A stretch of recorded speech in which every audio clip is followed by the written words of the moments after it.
Make sure you guys hit the subscribe button if you guys are enjoying the content that we're throwing up. And make sure you guys hit the like button if you enjoy the video. And yeah, let's begin. Okay, so in light of the aftermath of everything going on with CW, right, and I'm a little late to this party, right, but in everything with the aftermath of CW's Crisis on Infinite Earths and the current state of the DC film universe and all that kind of stuff, I figured we'd make a video on how to reboot everything with regards to Warner Brothers, the TV shows, the movies, the whole nine yards. And I think the reason why is because, you know, everything that happened with CW's Crisis on Infinite Earths really presents the opportunity, right? The Anti-Monitor is essentially just on the back burner now, right? Like he's just shrunk itty bitty and he's in the microverse and that's it.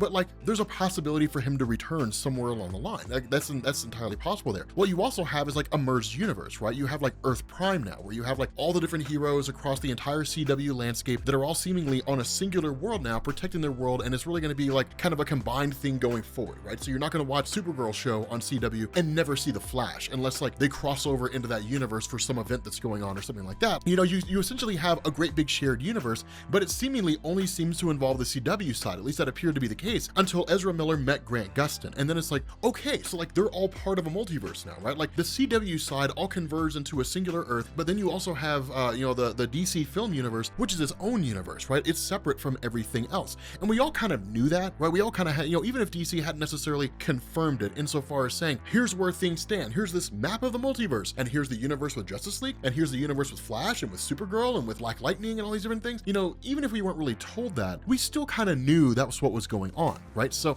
my question is, if with everything going on right now, does it warrant, you know, any kind of a reboot? And if it does, how do you do that, right? Like, where do you start? Because it's almost like shooting B-roll on a camera, right? Like you need your hero footage. Your hero footage is the footage that you use that you match everything else to, right? Like that's kind of how that works. All the other color graded footage is designed to match that, right? So because of that, we kind of have to start with that central point. What's the focal point? What's the point by which we basically originate everything? And we do it with CW, right? The money is technically in the film universe. And I know this seems backwards to kind of go with the TV side and then work your way to the movies, but bear with me here because I think it'll all make sense, right? So what the CW did is it introduced the Anti-Monitor, one of the most notable villains in the history of DC Comics, most notable for the Crisis on Infinite Earths story in 1985 by Marv Wolfman and George Perez. That's the single biggest thing that the Anti-Monitor is known for. Everything else is relative on how familiar you are with DC Comics. If you're an avid reader of DC Comics and a fan of Green Lantern, you know the Anti-Monitor from like the Sinestro Corps War, different things like that. But if you never read Green Lantern, you don't know what Sinestro Corps War is, you'd have no clue that the Anti-Monitor was involved in that. I would bet all the money in my pockets to all the money in your pockets that if I walked up to somebody and said, have you ever heard of the Anti-Monitor from DC Comics? They would at the very least make some loose connection between the Anti-Monitor and Crisis on Infinite Earths, or reference Crisis on Infinite Earths in some form or fashion. The story is just so notable. And so because of that, the Anti-Monitor exists now. The Anti-Monitor's on the back burner. I say keep him there for a little while and then bring him back at the end of things. Now, what's the end of things and how do we go from here? Okay,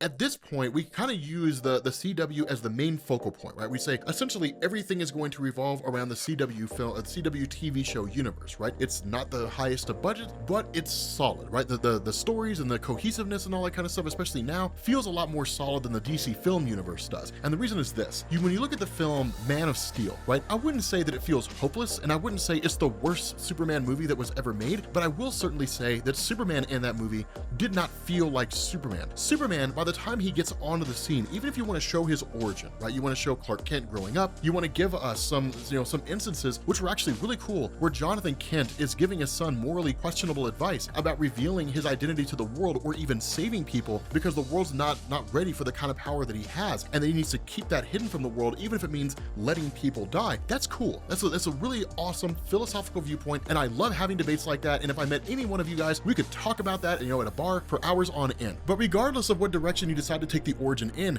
by the time Clark Kent makes the decision to become Superman, it's no longer the time for I'm not sure or I'm not certain or is humanity really worth saving. He's made that choice. Humanity's worth saving. Humanity are flawed and we are overly emotional and we are illogical and we do stupid things and we don't make sense, but we are capable of incredible things. And Superman has to be the guy that can basically lead us there. More so than that, if any other superheroes exist, you know, at the time that Superman Superman rises to his level of notoriety, then they in turn look to Superman as the model in which they want to follow. They look at that and say, okay, so I've kind of been flying by the seat of my pants all this time, but like that guy over in Metropolis, man, he's got it figured out, right? I mean, look at the confidence, right? Look at the way he stands. Look at how his cape moves. The guy's not scared to wear underwear on his pants. This guy is legit. But nonetheless, it's one of these cool things where Superman has to be the character by which all other heroes want to model themselves after, right? They want to be like him. They want to be the good guy, the guy that seems to always make the right choice. And if he's unsure about the decision that he's making, he's not telling anybody, right? Like that's the kind of guy that we want, right? That's the kind of hero that we want. When you look at Wonder Woman was solid, right? Not a whole lot to say there. It was a fantastic movie. It was exactly what I wanted Wonder Woman to be. We don't have a Batman film yet. Aquaman didn't really feel like Aquaman, right? I didn't look at that movie and see like a guy who was basically one part surface dweller, one part Atlantean, and is trying to strike a balance between these two opposing forces, which are seemingly always on the brink of going to war with each other. Now, this was an origin film, and it was really just the New 52 origin by Jeff Johns when Aquaman first picked up. So I guess that makes sense if you're focusing on an origin. But at the end of the day, it still didn't feel like Aquaman, right? Like I never really expected to go into an Aquaman movie and then at some point along the line feel like they were going to turn a corner and then suddenly be in Bayfront Park in Miami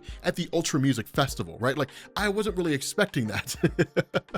And it doesn't really seem kind of Aquaman-esque in that regard. I expected a guy who's a little haughty, but also has a little bit of a gentler side to him, a little bit of humbleness to him, not a whole lot, but a guy who's kind of like, if you're going to come and address me, you speak to me like I'm a king, right? Like not some guy who's getting drunk, on some little shore area, some small little village town, doesn't want to have anything to do with the world, right? Like not really what I was expecting there. It wasn't terrible. It just didn't quite feel like Aquaman to me. Shazam was fantastic. Shazam was an answer to the question, what would you do if you were like 15 years old and you got the powers of Superman? Well, I mean, you would do exactly what he did. You would have like the most fun ever, right? Like it'd be awesome. But the story was fantastic. Dr. Sivana by Mark Strong, he was legit one of the best villains that I've seen in comic book movies in a long time, to be honest. He didn't really feel as formulaic as some of the villains that you see in the Marvel Cinematic Universe. I didn't feel like he was. Some of you guys may feel like he was. I didn't really feel like he was, right? I felt like he was pretty solid. When I look at the Black Adam movie, that one's not really out yet, but looking at the characters that we're supposed to be getting, right? Like Dr. Fate and Hawkgirl and Hawkman and Isis and Atom Smasher and these various guys, it felt, it looks like it's going to be cool. And then I look at Justice League, and Justice League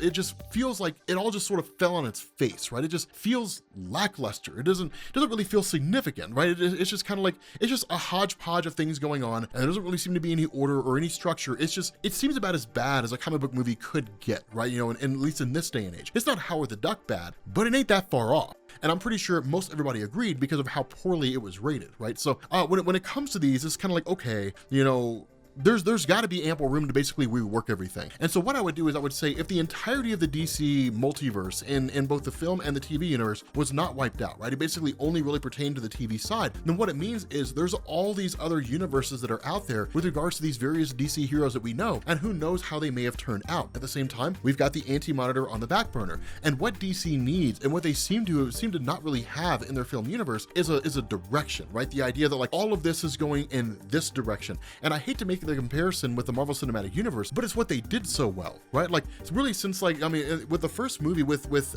Iron Man, it was okay, this is going in the direction of Avengers. Cool. I'm really excited for Avengers. But then as the movie started to grow and as more and more Easter eggs were dropped in, it's like, no. This is not going in the direction of the Avengers. This is going in the direction of Infinity War. That was the big conflict. That was the big battle. That was where it was all leading to. And then once that was done, we're going to start the process all over again, but with different characters. And so the DC film universe doesn't feel like it has that, right? Like I don't really look at the movies and say, okay, this is all leading towards this great big huge thing. It may have felt like that at one point, but at this point, it really kind of feels like the movies are disheveled and they're disconnected and they're kind of all over the place and sort of jumbled. What they need is cohesiveness. They need a scenario whereby they say everything going on here, this is all going to plan, right? This is all the way that we wanted it to go, is how everything's unfolding, and now we're going to shift directions, right? So the question became, if we were going to do that and we were going to reboot the DC film universe, how do we do it, right? We can't really do Crisis on Infinite Earths because we saw Ezra Miller appear at the end of The Flash with Grant Gustin, so we know that like his universe is still intact. It was not destroyed by the Anti-Monitor, so it's like, okay, that's still there, so that option's off the table. And Crisis on Infinite Earths has already been done in CW, so we can't bring the Anti-Monitor back for a crisis that seems to affect the other half of the multiverse and then somehow send the Anti-Monitor away. It would feel cheap, right? It would feel cheap, and it would feel like a cop-out. Then my thoughts started going to, well, what about like Infinite Crisis or Final Crisis, right? Like borrow the name, continue the trend. But what if we wanted to use that later on on down the line. And so then I started thinking, okay, well then let's think outside of the box, right? Let's move away from the idea of a crisis because that's already been done, and let's do something else instead. And then it dawned on me. In reality, if it were up to me and Warner Brothers came to me and said, how would you do this? I would Earth 2 that shit. I would basically have a scenario where Darkseid just shows up on that Earth, and it's just like, he's here now, and he just wipes all the superheroes out, just done, right? It's the aftermath of the Justice League, and it's this thing that like, if you want something right, you got to do it yourself, right? Steppenwolf failed. The heroes were a lot more capable than Darkseid initially expected, so he's like, okay, fine, then I'll just do it myself. He shows up there, and like, there's no real hope in this movie, right? There's no like, okay, like something's gonna happen, and they're gonna stand a chance, and they're all gonna come out on top, and the day's gonna be saved. Yeah, you know, no. Like, this is it, right? Like, this is it for this universe. They're done. When the movie ends, all the superheroes are taken out, all the superheroes are crushed, the superheroes are destroyed. But it has to be done in a way where you don't walk out feeling like, man, the world is bleak and it sucks. This is just depressing as hell, right? You don't want to walk out feeling like Cthulhu is risen. You want to walk out feeling like, okay, so like that was pretty cool, and you want to know what's gonna happen next, right? Like, okay, I want to know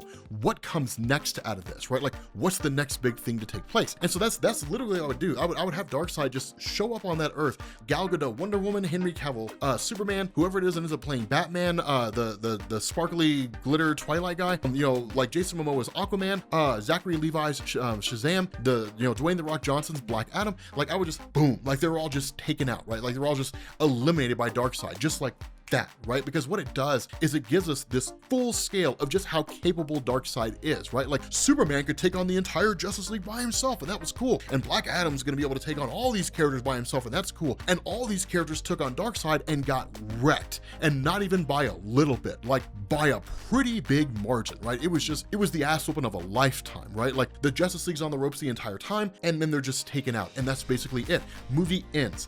Cut to the next universe, and the next universe we get are the heroes that we're familiar with. Batman is done the way that Batman's supposed to be. Superman is done the way he's supposed to be. Wonder Woman is done the way that Wonder Woman was already done because it was fantastic. Aquaman is done the way Aquaman should be done. Shazam is done the exact same way that it's supposed to be done. Black Adam, the exact same thing, right? Like, assuming that the movie turns out to be good. But nonetheless, like, it's one of these things where like they basically fix the mistakes they made this time around. They kind of go back to the drawing board and say, okay, how do we do it right this time? But the other big thing that comes out of this is it gives us a direction. It gives us the villain. What it basically says is Darkseid's traveling around the multiverse, conquering Earths, turning its entire inhabitants into parademons. He's building an army for something. What the hell is he building this army for? Well, you end up finding out because literally Anti-Monitor is doing the exact same thing in the microverse, or whatever it is he happens to be, building an army as well. Maybe Darkseid tried to invade the microverse where the Anti-Monitor is. Maybe Darkseid is aware of the Anti-Monitor. Maybe he saw the events of Crisis on Infinite Earths taking place and saying, well, it's only a matter of time before he comes to me. Whatever the case is, Darkseid is amassing an army, and so is the Anti-Monitor, and eventually they're going to go to war with each other. And maybe you have all the heroes who side with Darkseid, you have all the villains who side with the Anti-Monitor. They're siding with Darkseid is a loose agreement, right? Like, you know, don't kill us and like we'll side with you, but like the instant you turn on us, we're all going to try to kill you in turn, right? Like, it's one of these things where it's like the enemy of my enemy is my friend. Like, that's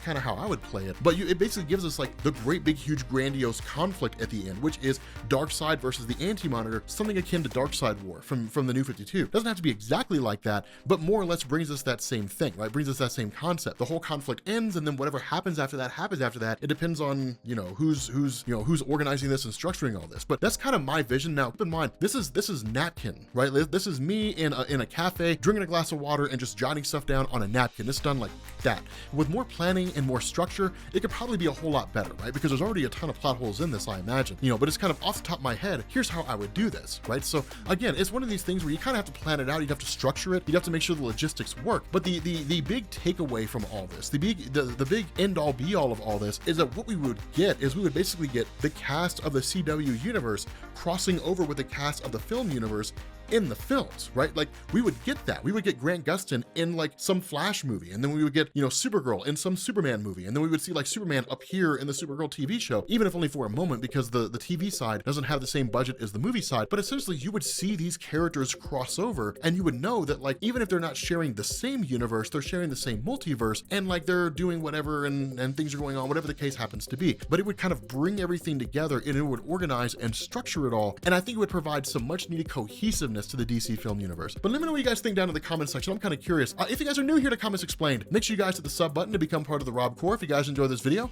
make sure you drop a like, and yeah, I will catch you all later. Peace.